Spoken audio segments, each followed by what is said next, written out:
Hello everyone, welcome to today's episode of Showcase on Dark Souls 3. Today's the Wing Spear. I know you're beating around the bush about it, but I'd like to talk about it for a little bit. I remember playing the original Dark Souls, being a rather green, because it was a quite large leap between Demon Souls and Dark Souls, and decided to try the spear for a while. And in Dark Souls, you got the Wing Spear very, very early. I used that quite a bit, until I found out that spear's not worth it, use a blade. So yes, the Wing Spear.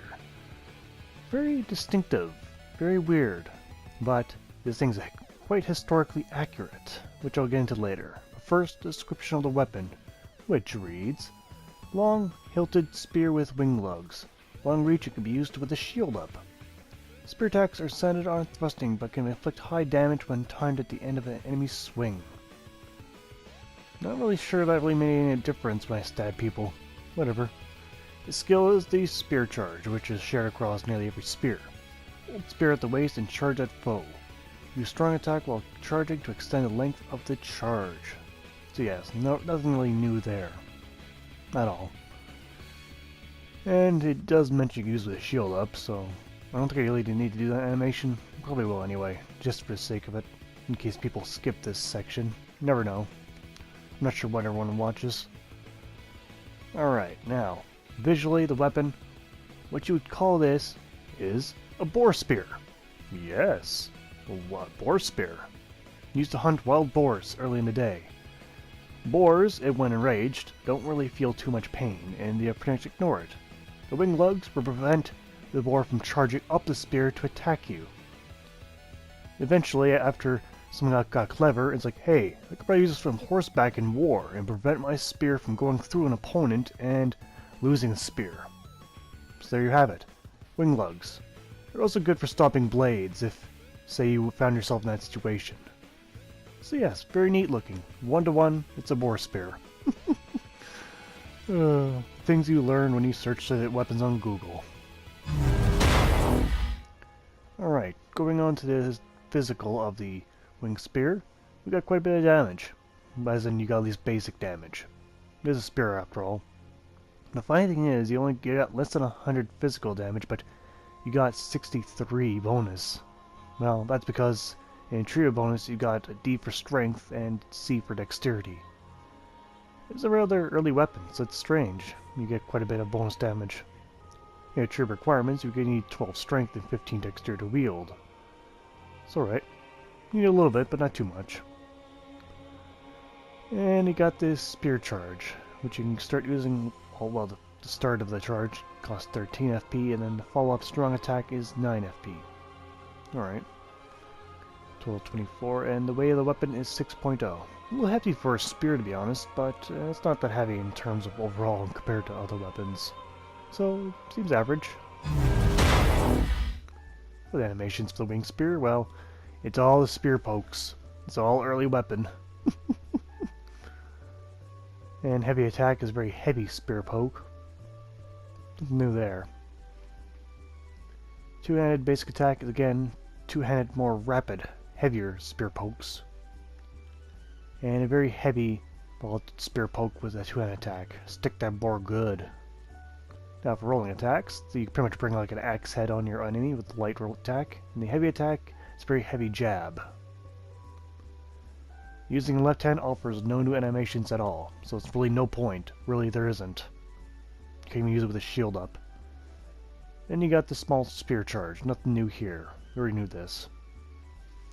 And like I mentioned, you can use it with a shield up. And the sprint attack is a very rapid jab. Alright, when upgrading the Wing Spear, you need Titanite shards, since it is a very basic weapon. Now for upgrade, you get roughly 10 damage increase, 9 for the physical, and 10 for the bonus damage, which is strange. I don't expect any of the true bonuses to change during this upgrade. Not really at all.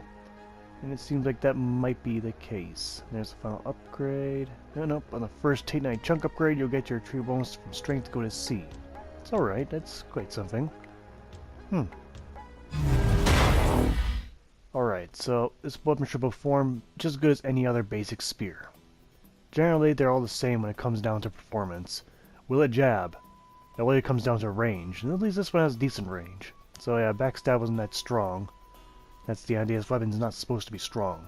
It's supposed to give you an advantage of reach. Like that. But, I don't know, shields... I'm not sure, there aren't a lot of people use them. Even in my original playthrough of first Dark Souls, when I was using it, I just knew that the spears aren't very viable to use. The DPS in there, neither is damage, it's just a safety kind of way to use a weapon. I'm trying to say it's safer to use them. But yet, I don't want to play safe. Now, as we're saying, I'm not going through a shield with this thing. Spears aren't meant to go through shields. Never were, and probably never will be. Yeah, I think I'm done fucking around with this guy, just backstab him. Alright. With him dead, let's move on to the Gorgile. I'm not gonna try to go through his shield, I'm just gonna poke him to death rapidly. Okay, completely misses the charge. Awesome. Let's try it again. Yeah, charge isn't really doing it for me.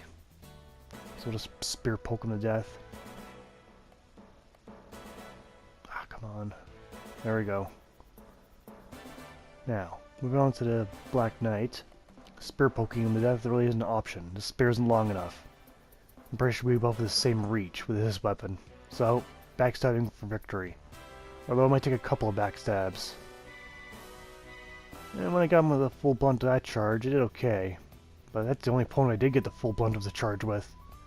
So that wasn't very easy to use. Alright. So yeah, it's mediocre in terms of, you know, actual performance. Not every spear can be a great lens. Alright, let's move on to the pros and cons of the winged spear. From the pros, you can use it with a shield up, and it's fairly easy to use. Yep, and on the con side, it has mediocre damage, and the DPS isn't there. The spear charge is difficult to use as well, since most majority of the opponents dodged, or just blocked it all. But oh well. Going on to score for the winged spear. Damage gets 4 to 10. It was quite well below average, and it wasn't that impressive. Reach, it's 7 out of 10. It's decent. And pretty much the length of any other greatsword, or ultra greatsword, I should say. Animation was 4 out of 10. Only 1 point docked for animation for having nothing new. It's fairly new addition, you know, you can get it quite quickly to your inventory. Bonus gets a 6 out of 10. That's a pretty good bonus, but the damage overall really wasn't there. And for Misk, I give it a 6 out of 10. It is historically accurate looking, but however, it really doesn't set itself apart from any other spear in the game. And this one comes up to be a bit short, truly like one of the beginning weapons. So in total, the winged spear gets 27 out of 50, which is good, but that's really all it is. It's just a bit good. Eh. So yes, we can see why I probably stopped using the original Dark Souls. They're pretty much the same stats and appearance. So yes, it's a mediocre weapon. But oh well, it's one of the beginning weapons, so I don't feel so bad about that score or how it performed. In terms of bad weapons, it's not bad. It's just a starting weapon. But oh well. In quick conclusion, it's an average spear, nothing more, nothing less. And that's been Showcase for today. I'd like to thank you all for watching, and I'll see you guys next time. Take care out there.